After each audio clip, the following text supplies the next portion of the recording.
Hello दोस्तों, मेरा नाम है प्रणव दत्तो। आज मैं आप लोगों के साथ मेरा आरआरबी पीओ और आरआरबी क्लर्क जो 2021 में हुआ था उसका फाइनल रिजल्ट और मेंस का रिजल्ट मैंने शेयर करने जा रहा हूँ। तो देखो, मैंने पिछले साल बहुत ही अच्छा स्कोर किया था, लेकिन मेरा कुछ ही मार्क्स से रह गया था, 2 या 3 मार्क्स से रह गया था। वो मैं बताऊंगा क्या मेरा गलती हुआ था उस साल, क्या हाई एक्सपेक्टेशंस था या फिर क्या था, इसीलिए मैंने पिछले साल कुछ एग्ज़ाम क्लियर नहीं कर पाया था। तो इसी साल मेरा आरआरबी पीओ भी नहीं हुआ है, तो मेरा मार्क्स तो इंक्रीज हुआ है लेकिन क्लियर नहीं कर पाया मेंस में। तो लगता है इस साल मेरा आरआरबी क्रैक में नहीं निकलेगा, मेरा थोड़ा बहुत मिस्टेक्स कर दिया है। तो देखते हैं, और मैं आपको बोलूँगा कहाँ मिस्टेक्स किया है, उसका भी मैं वीडियो अलग से बनाऊँगा आने वाले टाइम में। तो आप देखेंगे क्या मिस्टेक्स किया है, और जो एस्पिरेंट नए हैं अगले साल के लिए तैयारी करने जा रहे हैं उसके लिए एक हाईली मोटिवेटेड वीडियो होने वाला है। ज़रूर देखिए पूरा, ठीक है। और आपके दोस्त लोगों के साथ भी ये वीडियो शेयर करना। जो चलिए देखते हैं मेरा आरआरबी पीओ और आरआरबी क्लर्क का भी स्कोर कार्ड। तो पहले मेरा ये वाला जो स्कोर कार्ड है मेरा आरआरबी पीओ का स्कोर कार्ड है। तो देखिए मेरा आरआरबी पीओ में रीजनिंग में 25 मार्क्स है। मेरे 27 अटेम्प्ट किया था, 27 एक गलती हो गया है, 25.75। कंप्यूटर नॉलेज मेरा अच्छा नहीं है, उतना अच्छा भी नहीं गया था मेरा, 22 या फिर 23 ऐसा कुछ अटेम्प्ट किया था, बहुत गलत हो गया है, इसलिए मेरा 13.5 मार्क्स आया था। और रीजन जीए में मेरा 14.5, इसमें 2 गलत हुआ है, 17 अटेम्प्ट किया था, ठीक है। इंग्लिश ये इसमें निकल जाता अगर मेरा इंग्लिश 17 मार्क्स होता। मतलब इसमें क्या हुआ था ना, मेरा जो सीटिंग का पोजीशन था वहाँ पर ये जो तीनों सेक्शन है इसमें हाईली आपको क्या रहना चाहिए, अलर्ट रहना चाहिए। मतलब आपको पूरा ध्यान इसमें देना चाहिए।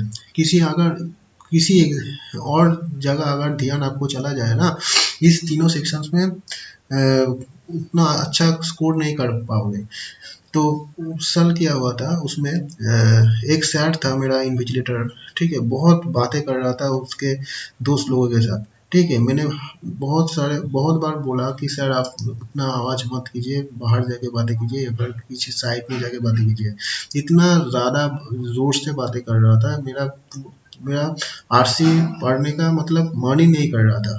पूरा एग्ज़ाम उसके लिए खराब हो गया, ठीक है। 12.25 मतलब इतना अच्छा पेपर, देखो 11.25 काट ऑफ है, मतलब कितना आसान पेपर दिया होगा, ठीक है। तो मैं यही बोलूँगा, अगर टीसीएस वेस्ट बंगाल, अगर कोलकाता में अगर टीसीएस में किसी का एग्ज़ाम हो रहा है तो मैं बोलूँगा देखना वहाँ पर सर और मैडम जो भी है, इन्विजिलेटर जो भी होता है बहुत बातें करता है, ठीक है। आप जोर से बोलिए, ठीक है, उसको डांटिए कि सर आप चले जाइए यहाँ से, किसी और जगह बातें कीजिए, क्योंकि अगर एग्ज़ाम आपका छूट जाए और 2 घंटे आप जिंदगी में वापस नहीं पाएंगे, ठीक है। तो वही हुआ मेरे साथ, मैं बहुत बोला कि सर आप चले जाइए पोलाइटली, लेकिन उसने नहीं सुना। अगर मैंने डांट दिया होता कि सर आप चले जाइए यहाँ से या फिर मैंने कंप्लेंट कर देंगे, तब अगर कुछ होता, ठीक है। तो अभी तो क्या होता उसके लिए मैं नहीं बोल सकता। तो चलिए देखते हैं, 12.25 मार्क्स आया है, और क्वांट पे मैंने 20 किया था, ठीक है। तो मेरा एक गलती हो गया था, तो 18.75 टोटल मेरा 89.13 है। तो मैं इससे देखो, जो नए एस्पिरेंट है आने वाले एग्ज़ाम देंगे, तो मैं उससे यही बोलना चाहता हूँ कि देखो आरआरबी पीओ में जो होता है ना, उतना टाफेस्ट भी नहीं होता, उतना आसान भी नहीं होता, ठीक है। क्योंकि यहाँ पर क्या होता है, रीजनिंग आप लोगों के एक, हाँ, मेंस की तरह होता है।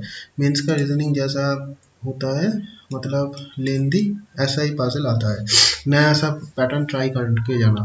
देखो मेरा रीजनिंग बहुत ही अच्छा है, लेकिन इस साल क्या हुआ था, एक नया पैटर्न से रीजनिंग आ गया था, फ्लैट फ्लोर वाला रीजनिंग आ गया था, फ्लैट वन फ्लैट टू। देखो फ्लैट फ्लोर मैंने बहुत सारे पजल किया है, प्रैक्टिस सेट में भी बहुत सारे पजल मैंने फ्लैट फ्लोर में किया था। लेकिन इस साल क्या आ गया था, फ्लैट 8 लोग बैठे थे ए बी सी डी करके, ठीक है। तो उससे एक वेरिएबल दे दिया था, सनफ्लावर कुछ कुछ लोग फ्लावर पसंद करते हैं, कुछ सनफ्लावर है, कुछ लोटस है, ऐसे करके फ्लावर में दे दिया था।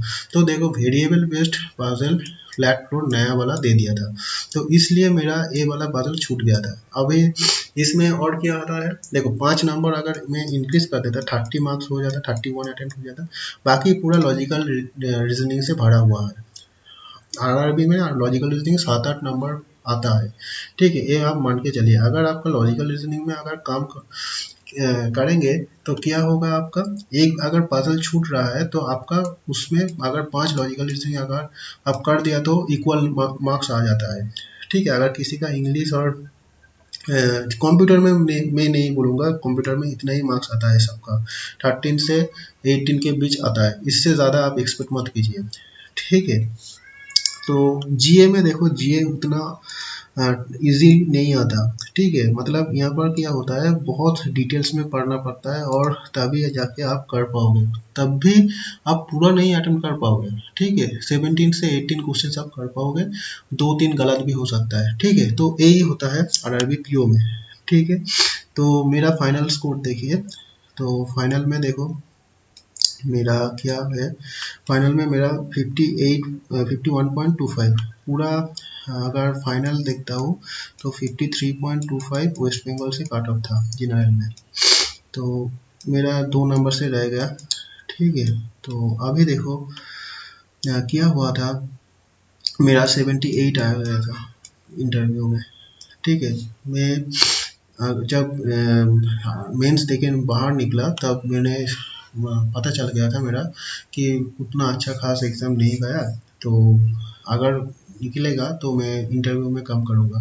तो इंटरव्यू में देखो मैं कोई पेड कोर्स वगैरह नहीं खरीदता हूँ, ठीक है। मैं जो करता हूँ तो अकेला ही करता हूँ, तो अकेला इतना मार्क्स लेके आया तो वही काफ़ी है। तो 78 लाया था, तो 51.25 मार्क्स बना, 53.25 काट ऑफ 2 नंबर से रह गया। तो यही मैं बात बोलना चाहता हूँ आप लोगों के साथ कि देखो आने वाले 2-3 दिनों में आपका रिजल्ट आ जाएगा, ठीक है। बहुत सारे एस्पिरेंट होंगे जो 5 नंबर, 6 नंबर, 8 नंबर या फिर 10 नंबर तक भी है आपका, मतलब एडवांस में है आपका, इतना मार्क्स ज़्यादा है आपसे काट ऑफ से। तो बहुत सारे स्टूडेंट क्या कर रहे होंगे, बहुत नर्वस हो रहे होंगे या फिर वॉच कर रहे होंगे, मेरा 8 नंबर ज़्यादा है, मेरा तो निकल ही जाएगा, ठीक है। देखो मैं आप लोगों को एक बात बोल देना चाहता हूँ, खुशियाँ मनाओ लेकिन उतना हाई एक्सपेक्टेशंस में नहीं। पिछले साल वही गलती मेरा हो गया था। देखो 5 से 7 या फिर 10 नंबर तक अगर आपका ज़्यादा है, इतना मत खुश हो जी, मतलब होइए। क्यों बोल रहा हूँ, अगर आपका इतना ज़्यादा मार्क्स है, 5 से 7, 8 इतना ज़्यादा अगर मार्क्स है कट ऑफ से, तो तब देखो अगर 60 से 65 के अराउंड या फिर 68 के अराउंड अगर आपको मिल रहा है इंटरव्यू में, ये इंटरव्यू में अच्छा मार्क्स है, लेकिन अगर मिल रहा है सिलेक्शंस नहीं हुआ, कड़वी बात है लेकिन सच्ची बात है ये वाला, ठीक है जी, ये वाला पूरा सच्ची बातें है, ठीक है। तो देखो अभी क्या होता है, अगर किसी का 78 या फिर 75 प्लस आ गया ना, अगर उसका मतलब 9 नंबर ज़्यादा है, 75 इंटरव्यू में आ रहा है, सिलेक्शन पक्का है, वो खुशियाँ मना सकता है। बट इंटरव्यू में कितना मार्क्स देगा किसी को नहीं पता, कितना सटीक करके आया है, कितना करेक्ट है, कितना रॉन्ग है, कितना सही बोला, कितना गलत बोला, कैसे बिहेव किया, वो वाला तो उन सैर में ही आप लोगों ने देख लिया है, ठीक है। सैर ने ही आप लोगों को देख लिया है कैसा परफॉर्मेंस दे सकता है बैंक में आके, तो उसी बेसिस पे आपका मार्क्स सिलेक्शन होगा, ठीक है। तो आप अगर आपका 60 से 68 आ रहा है इंटरव्यू में और 5 से 10 नंबर के बीच आ रहा है, तो चांसेस बहुत कम है, बहुत मतलब बहुत, क्योंकि इस साल देखोगे आप, अगर मतलब काट ऑफ बहुत ज़्यादा बड़ा है, ठीक है। तो आप अराउंड मान सकते हैं पिछले साल से मुकाबले आपका 2 से 4 नंबर के अंदर आपका फाइनल स्कोर बढ़ेगा, ठीक है, अगर ए वाला वेस्ट बंगाल से है, मैं बोल सकता हूँ वेस्ट बंगाल में कितना आ सकता है, 53 से 53 नहीं 53.5 से, ठीक है, 54.5 फाइनल मार्क्स मान के चलिए। ठीक है, वेस्ट बंगाल में 53 से 54.5 ये वाला एक नंबर, मतलब प्लस माइनस वन मान के चलिए, प्लस मान के चलिए। ठीक है, 53 तो रहेगा ही, 53.5 इससे कम नहीं हो, मुझे नहीं लग रहा है हो सकता है। ठीक है, तो 53.25 पिछले साल था ना, तो 54 मान के चलिए, 54.5 से 55.5। ठीक है, 55.5 मेरा गलती हो गया, मैंने नहीं देखा। 53.25 से मतलब 54.5 से 55.5 ये मान के चलिए, ये वाला कट ऑफ हो सकता है आपके लिए। ज़्यादा ही हो सकता है, लेकिन आप इसलिए बोल रहा हूँ, किसी का अगर सपोज कीजिए 100 नंबर आ गया है, ठीक है, मतलब इस साल वेस्ट बंगाल में कितना था, 95 समथिंग था, मतलब 0.5 हो रहा है 80 में अगर कैलकुलेट किया जाए तो 40 मार्क्स आ रहा है। अगर किसी बंदे का 68, किसी एस्पिरेंट का अगर 68 आ रहा है इंटरव्यू में, मतलब कितना आ रहा है, 13.6 आ रहा है, मतलब 53.6 आ रहा है अराउंड। तो अगर 54, पिछले साल ही देखो 53.25 कट ऑफ हो गया है, तो इस साल मुझे नहीं लगता इतना कट ऑफ कम रहेगा। अगर इतना रहेगा तो नई सिलेक्शन होने का चांसेस बहुत है। ठीक है, वेस्ट बंगाल में बोल रहा हूँ, तो यही बात आपको बोलना चाहता हूँ कि आप पढ़िए, ध्यान से पढ़िए, और नए वाला जो रीजनिंग और मैथ्स में का क्वेश्चन है ना, आने वाले एग्जाम के लिए वो तैयारी कीजिए, क्योंकि नया वाला जो पैटर्न है वो बहुत ही दिक्कत देता है स्टूडेंट को। तो अभी देखते हैं आरआरबी क्लर्क का रिजल्ट। तो देखो, आरआरबी क्लर्क में मेरा टोटल 123.25 मार्क्स था, कट ऑफ था 127। इसमें भी देखो मेरा गलती कहाँ हुआ है, वो मैं शेयर करने जा रहा हूँ। तो ये मेरा रीजनिंग है, रीजनिंग मैंने 38 अटेम्प्ट किया था, 3 गलती हो गया है। अगर ये 3 गलती नहीं होता तो मेरा सिलेक्शन पक्का हो जाता। ठीक है, अगर एक भी गलती होता, और तब भी अगर एक भी गलती होता तो मैं रिजल्ट में तो पहुंचता ही। ठीक है, तो देखो क्या होता नहीं होता मैं वो नहीं बोल रहा हूँ। तो देखो 38 अटेम्प्ट किया था, 34.25। कंप्यूटर मैंने 20 अटेम्प्ट नहीं है, 20 नहीं 28 तक अटेम्प्ट किया था, 30 नहीं गया था मेरा। ठीक है, तो सही स्कोर है। और जनरल अवेयरनेस में 8.5, ए वाला मैंने बहुत तुक्के मारे थे, 22 किए थे। देखो कितना गलती हो गया मेरा। ठीक है, नंबर में कितना मतलब वेरिएंस ला दिया। इसने अगर सही से किया होता आरआरबी पीओ की तरह, जितना आता है उतना ही अगर किया होता, मतलब 10 से 12 नंबर आ रहा था मेरा, तो मैंने 10 क्या किया, मार दिया कि इतना तो मारो, वह इतना कट ऑफ जाता है इसको, मतलब इस एग्जाम में, तो मार दिया। ठीक है, इसी गलती से मेरा मतलब ए वाला स्कोर नहीं आया, माइनस में चला गया। ठीक है, तो इंग्लिश में क्या हुआ, 22.25 अच्छा खासा इंग्लिश था, ये भी मेरा गलती हो गया, क्योंकि मेरा इंग्लिश उतना अच्छा भी नहीं है। मैंने 30 क्लास अटेम्प्ट किया था, 22.25 आया है सिर्फ, मतलब कितना गलती हुआ है देखो। तो इसको इस साल मैंने काम किया है, लगता है इम्प्रूव होगा। और न्यूमेरिकल एबिलिटी मतलब मैथ में मेरा 31.75, मैंने 33 अटेम्प्ट किया था। ठीक है, मेरा ओवरऑल अटेम्प्ट था 151 से 153 अराउंड ऐसे थे। ठीक है, तो इतना गलती करने के वजह से मेरा इतना कम मार्क्स आ गया था, 123.25। तो अभी देखो बहुत सारे एस्पिरेंट सोच रहे होंगे क्या कट ऑफ होगा इस साल। देखो मैं वेस्ट बंगाल का मैं बता सकता हूँ कितना कट ऑफ हो सकता है। देखो, दो चीज़ कट ऑफ डिसाइड करता है क्लार्क वालों के लिए, एक तो रीजनिंग, दूसरा मैथ, और इंग्लिश भी आप बोल सकते हो, क्योंकि इंग्लिश उतना भी नहीं क्लार्क में कोई महत्वपूर्ण इम्पोर्टेंट रोल प्ले करता है, क्योंकि इंग्लिश आसानी आता है। तो इस बार क्या हुआ था, मैथ थोड़ा टफ दे दिया है, तो मुझे नहीं लगता इतना कट ऑफ आएगा। ठीक है, आप सोच सकते हो 3 से 4 नंबर कम होगा। ठीक है, क्योंकि वैकेंसी भी बड़ा है। ठीक है, तो आप मान सकते हो 121 या फिर 120 ऐसे कुछ अराउंड कट ऑफ हो सकता है इस साल, जनरल वालों के लिए मैं बोल रहा हूँ। ठीक है। तो इस साल मुझे नहीं लगता मेरा भी फिर से नहीं निकलेगा, इस साल मुझे नहीं लग रहा है कोई चांसेस है। क्यों? क्योंकि मेरा वो मैं वो भी बताऊंगा, मैं आने वाले टाइम में मैं शेयर करूंगा मेरा स्कूल कार्ड। तो यही मैं बोलना चाहता हूँ कि नया वाला क्वेश्चन ट्राई कीजिए और आने वाले एग्जाम के लिए ध्यान दीजिए, क्योंकि बहुत सारे एस्पिरेंट अभी क्या कर रहे होंगे, खुशियाँ मना रहे होंगे।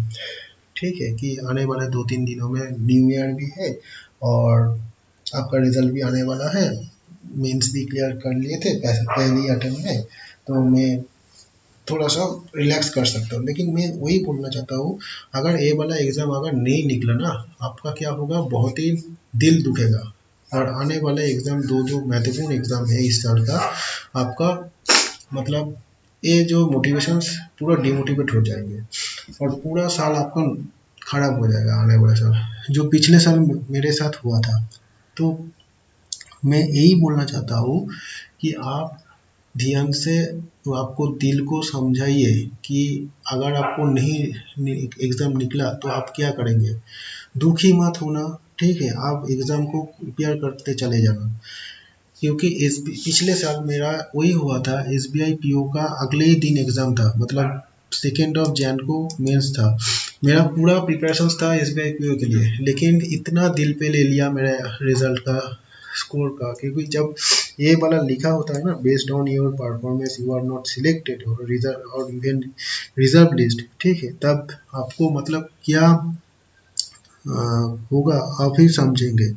ठीक है, तो इसीलिए मैं बोलता हूँ कि आप दिल पे मत लीजिएगा आपका स्कोर। आप आने वाले टाइम जो 2 एग्ज़ाम है उसके लिए प्रिपेयर करते चले जाना। हाँ, थोड़ा सा दुखी आप होंगे, लेकिन उतना दिल पे मत लेना। ठीक है, तो आपको अगर ये सेशंस अच्छा लगा तो आप क्या करेंगे, दोस्तों के साथ शेयर कर देना, लाइक कर देना और सब्सक्राइब कर देना। Thank you.